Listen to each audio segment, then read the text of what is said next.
ఎందుకంటే already TDP అధినేత మాజీ ముఖ్యమంత్రి చంద్రబాబు నాయుడు మనం చూసాం. ఒక 2 రోజుల కిందట మీ పార్టీ అగ్రనేత హోంమంత్రి అమిత్ షా అలాగే మీ పార్టీ జాతీయ అధ్యక్షుడు జేపీ నడ్డాతో భేటీ అయ్యారు.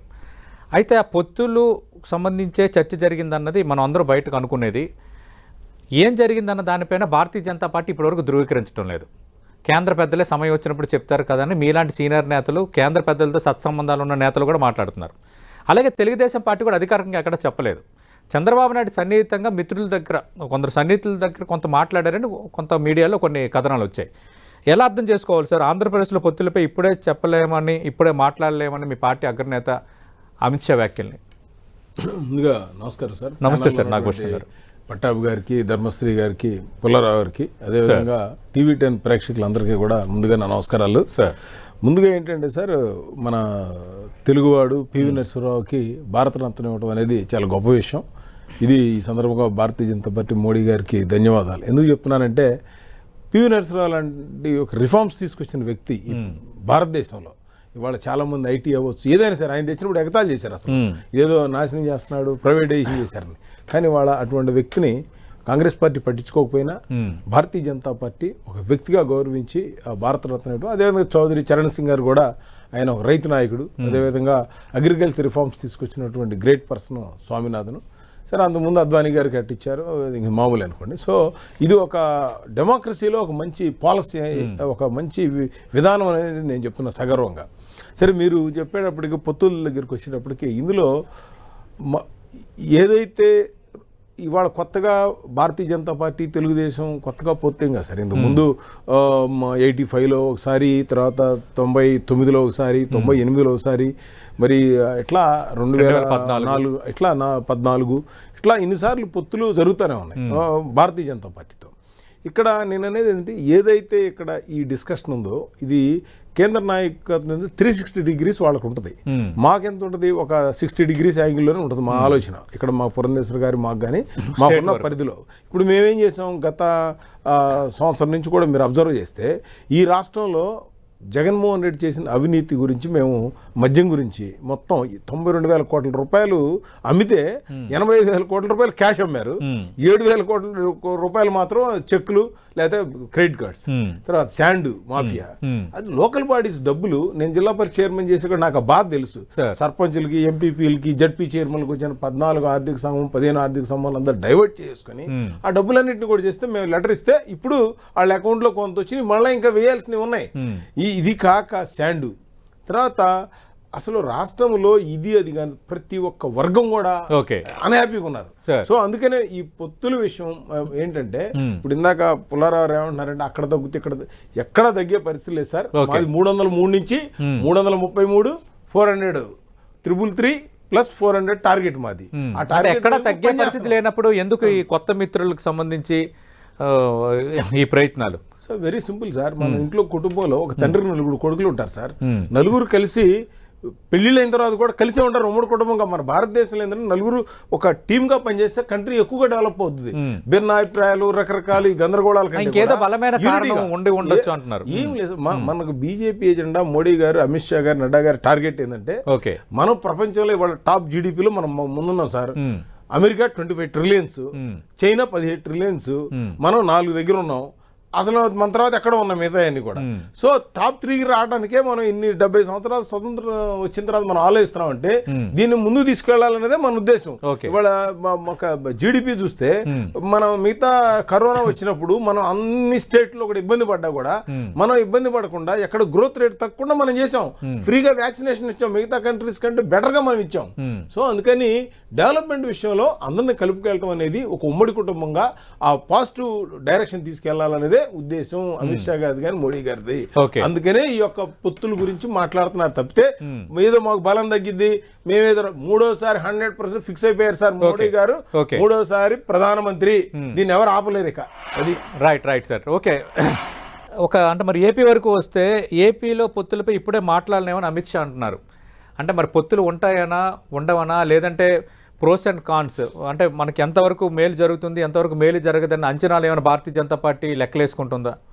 మళ్ళీ టీడీపీతో జనసేనతో వెళ్ళటం వల్ల, లేదంటే ఇండివిజువల్గా వెళ్ళటం వల్ల, లేదంటే మళ్ళీ జనసేన ఆల్రెడీ మిత్రపక్షంగా ఉంది కాబట్టి ఒక జనసేన భారతీయ జనతా పార్టీ కలిస్తే ఎలా ఉంటుంది? ఇట్లా plan A, plan B, plan C ఏమైనా లెక్కలు ఏమైనా వేసుకుంటున్నారా? ఆల్రెడీ జనసేన భారతీయ జనతా పార్టీ మేము పొత్తులో ఉన్నాం సార్.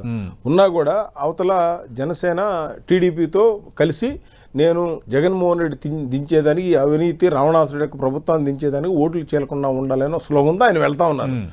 మాది కేంద్రం ఏదైతే మాది నేషనల్ పార్టీ కాబట్టి అక్కడ లడ్డా గారు, అక్కడ ఉన్నటువంటి మోడీ గారు, అమిత్ షా గారు డెసిషన్ తీసుకున్న తర్వాత మాకు ఇన్ఫర్మేషన్ ఇస్తారు. మాదల్లా ఈ ప్రభుత్వాన్ని దించేయడమే. ఎట్టి పరిస్థితుల్లోనూ 2024 తర్వాత జగన్మోహన్ రెడ్డి ప్రభుత్వం అనేది ఉండదు, ఇది గ్యారంటీ. ఇది మా రాష్ట్ర నాయకత్వం మేము ఫైట్ చేస్తున్నాం దీని మీద. అది నిర్ణయం పొత్తులు అనేది పైన తీసుకుంటారు. రైట్. నాకు ప్రశ్న ఇదే సార్ మాట్లాడితే ధర్మశ్రీ గారు పొత్తుల గురించి మేము సింగిల్గా సింహాలని ఎక్కడ ఉంటాయండి? బోనుల్లో ఉంటాయి. మేమంతా ఆవులు అంటాం. ఆవులు అంటే పవిత్రమైంది, 10 మందికి పాలిచ్చి బతికిచ్చేది. గౌరవప్రవేశం అవ్వాలంటే ఆవు కావాలి, దేవుడు గుడి ఓపెన్ చేయాలంటే ఆవు కావాలి. ఆయన సింహం బోన్లో ఉండే వాళ్ళది ఎవరు పెట్టుకుంటారు మీతో? మేము సింగిల్గా మీరు సింగిల్గానే ఉంటారు. ఎవరు పబ్లిక్లో అసలు మీరు ఈ ఎక్కడ కలవడానికి కూడా ఛాన్స్ లేదు. మీరు చేసిన 5 సంవత్సరాల్లో డ్యామేజ్కి భయపడిపోయి పారిపోయే పరిస్థితి వచ్చింది.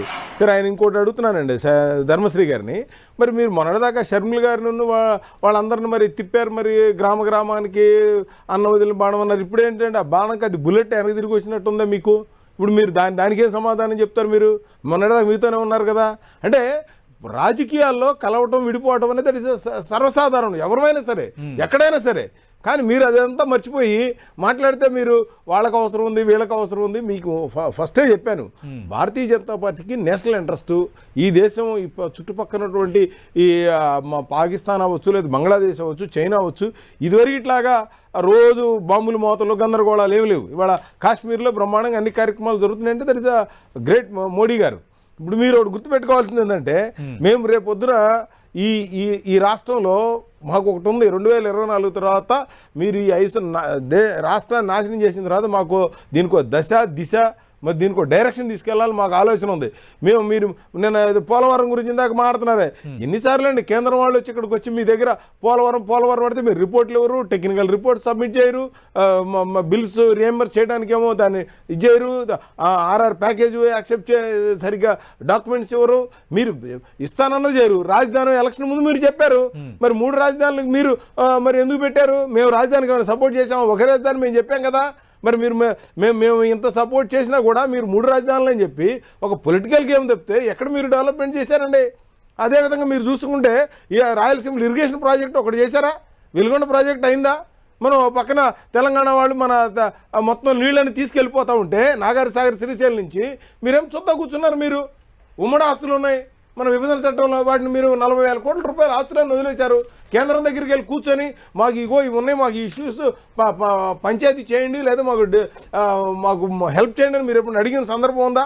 మీరు ఒకటి గుర్తుపెట్టుకోండి ధర్మశ్రీ గారు, మీరు అంటే మీరు వ్యక్తిగతంగా మీరు వేరు, మీ పార్టీ పరంగా మాత్రం ఇవాళ ప్రజల్లో మొత్తం ఇక భరించే పరిస్థితి లేదు. కింద ఒక టాపీ మేస్త్రి దగ్గర నుంచి మొదలు పెడితే ఇండస్ట్రియలిస్టులో పారిపోతున్నారు. రైతులు చెప్పండి, వాళ్ళ రైతులు మీకు మొన్న వర్షాలు పడితే ఏ రైతుకు మీరు నష్టపరిహారం ఇచ్చారు చెప్పండి? ఇవాళ అకాల వర్షాల వల్ల డ్యామేజ్ అయింది, మిర్చి డ్యామేజ్ అయింది, వరి డ్యామేజ్ అయింది. ఏది ఏ సెక్టర్ అనేది మీరు ఇవాళ చేయగలిగారు? ఇవాళ మేము వస్తే మాకు ఒక ఎజెండా ఉంది సార్, మీకు చెప్తా, పోలవరం పూర్తి చేస్తాం 2024 తర్వాత, రాజధాని కంప్లీట్ చేస్తాం, వెనకబడ్డ ప్రాంతం అయినటువంటి దొనబండ, కనిగిరి, ఉదయగిరి ఈ ప్రాంతాలను డెవలప్ చేస్తాం, మీకు 9 ఫిషింగ్ హార్బర్లు ఇస్తానండి, దాని 3,200 కోట్ల డబ్బులు కేంద్ర ప్రభుత్వం శాంక్షన్ చేస్తే దాని డబ్బులన్నీ కూడా తీసుకెళ్లి డైవర్ట్ చేశారు. ఆ ఫిషింగ్ హార్బర్లు ఒక 3 మాత్రం సగం కట్టారు, మిగతా 5 లేవు. వాళ్ళ జిల్లాలో కూడా ఒకటి ఉంది ఆఖరికి. సో ఏ ప్రాజెక్ట్ రైల్వేస్ కి 7,000 చేసిన ఓకే, కానీ 10 ఏళ్ళు మీరే అధికారంలో ఉన్నారు కదా. విభజన హామీలకు సంబంధించి ఇప్పుడు కూడా చర్చించుకోవాల్సి రావటం అనేది అది కరెక్టేనా అనేది ఒకటి. రెండోది, మీరు గతంలో ప్రత్యేక హోదా అన్నారు, ప్రత్యేక హోదా కాదని ప్రత్యేక ప్యాకేజ్ ఇస్తామన్నారు, దానికి కూడా సరైన అడ్రస్ చేయలేని రీతిలోనే కదా మీ భాగస్వామ్య పక్ష పార్టీ కూడా, తెలుగుదేశం పార్టీ కూడా బయటకు వచ్చేసింది. ఇప్పుడు తెలుగుదేశం పార్టీ మీరు చాలా మంచి క్వశ్చన్. అదే సార్, తెలుగుదేశం పార్టీ మీరు పొత్తు కుదుర్చుకున్న తర్వాత ఫస్ట్ ఖచ్చితంగా విపక్షాల నుంచి లేవనెత్తే ప్రశ్న ఇది. నేను అదే చెప్తున్నా. ప్రత్యేక హోదా, విభజన హామీలు, పోలవరం, వెనుకబడిన జిల్లాల ప్యాకేజ్, రైల్వే జోన్. నేను చెప్పే వర్డ్ సార్. తెలుగుదేశం వాళ్ళు, వైసీపీ, ఆల్ తెలుగు ప్రజలందరికీ చెప్తున్నా. ఆ రోజున ప్రత్యేక హోదా దాని గురించి మాట్లాడిన తర్వాత తెలుగుదేశం బీజేపీ కలిసి కేంద్రంలో రాష్ట్రంలో ఉన్నప్పుడు చంద్రబాబు నాయుడు హోదా కంటే ప్యాకేజ్ వస్తే మనకి సంవత్సరానికి 17,000 కోట్ల చొప్పున ప్యాకేజీ హోదా ఇచ్చిన తర్వాత మనకు దాని రిజల్ట్ రావాలంటే 5 సంవత్సరాల తర్వాత వస్తుంది. ఈ లోపు ఈ 17,000 కోట్లతో డెవలప్ చేయొచ్చని చెప్పి ఆయన ఒక దాంతో యాక్సెప్ట్ అయిన తర్వాత ఆ ఇష్యూ క్లోజ్ అయింది. కానీ ఏదైతే జగన్మోహన్ రెడ్డి ట్రాప్లో వేసాడో ఆ స్టూడెంట్ల దగ్గరికి వెళ్ళి పాదయాత్ర చేసి మీరు నన్ను కంప్లీట్ చేయండి, నన్ను చెప్పిన తర్వాత మీరు చెప్పండి, ఒక్క నిమిషం నన్ను కంప్లీట్. ఆ రోజున వీళ్ళు ఆ జగన్మోహన్ రెడ్డి ట్రాప్ లో పడి మళ్ళా దాన్ని టేకప్ చేశారు. అంతకు మించి ఎక్కడా లేదు. ఆ రోజు మోడీ గారు కూడా చెప్పారు పార్లమెంట్ లో ఏమని, మీరు జగన్మోహన్ రెడ్డి ట్రాప్ లో పడద్దని. సరే గతం కదా, దాని గురించి ఎక్కువ డిస్కస్ కాదు. ఈ రోజున ఈ 5 సంవత్సరాల్లో వాళ్ళు డెవలప్మెంట్ చేయకపోగా రాష్ట్రానికి కిందకి తీసుకెళ్ళడం జరిగింది. ఇప్పుడు అది కాదు ధర్మశ్రీ గారు, మీరు ఫస్ట్ రైల్వే జోన్ గురించి అడిగారు. రైల్వే జోన్ గురించి ఆంధ్రప్రదేశ్ విశాఖపట్నం వచ్చినప్పుడు మా పురంధేశ్వరి గారు, మాధవ్ గారు వీళ్ళందరూ ఉన్నప్పుడు ఎంతవరకు వచ్చిందంటే వాళ్ళు ఇస్తే రేపు పొద్దున శంకుస్థాపన చేస్తున్నారు. మీరు ఎందుకని ఇవ్వలేదు? ఇచ్చాం 53 ఎకరాలు. మీ దగ్గర జీవో ఉండి చూపించండి, మీ దగ్గర గవర్నమెంట్ దగ్గర జీవో ఉండి చూపించండి, మీ దగ్గర జీవో ఉండి చూపించండి. అది కాదు, మేము రాసిన లెటర్ 50 ఉన్నాయి, మీ దగ్గర జీవో ఉంటే చూపించండి. ఛాలెంజ్. రేపు పొద్దున మీరు చూపిస్తే ఎల్లుండి పొద్దున శంకుస్థాపన. కేంద్రం మంత్రి గారు వచ్చి మీరు వైజాగ్ లో ఉండి వైజాగ్ అన్యాయం జరుగుతుంటే మీరు మాట్లాడకుండా, మీ ఎల్లుండి ముఖ్యమంత్రి దగ్గర మాట్లాడే ధైర్యం లేకుండా మీరు మాట్లాడతారండి. రైల్వే ప్రత్యేక హోదా ముగిసిన అధ్యాయం ఎప్పుడో చెప్పాం మీకు, అందుకే కదా ప్రత్యేక ప్యాకేజ్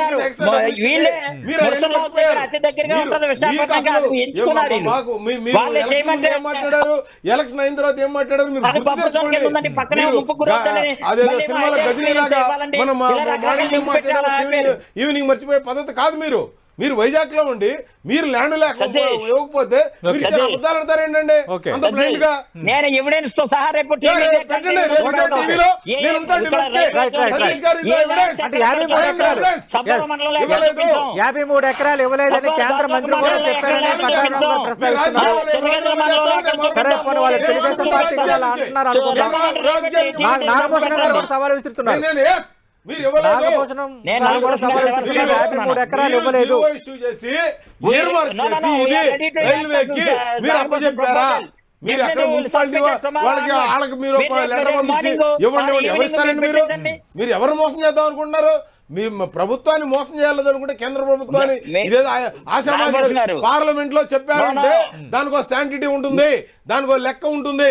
ఏదో బ్లైండ్ గా అబద్ధాలు చెప్పరు. మీరు నిన్న మొన్న చూసాం కదా, మీ అసెంబ్లీకి కోరం లేక 2 సార్లు 5గురు వచ్చి మొత్తం 1.5 వాయిదా అయింది.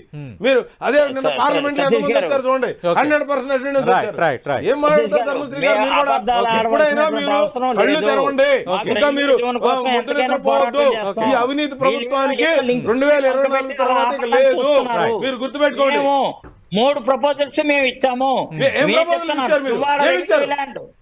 రెవెన్యూ ల్యాండ్ 57 ఎకరాలు, గాజువాక్ లో ఉన్నటువంటి 51 ఎకరా లేదు అంటే అక్కడ ఉన్న చిన్నగదిల మండలం ఉంటే అదే ఉంటుంది. అలాట్మెంట్ చేసి నోటిఫికేషన్ చేసి 0 ఇయర్ మార్క్ చేసి ఇవ్వాలి.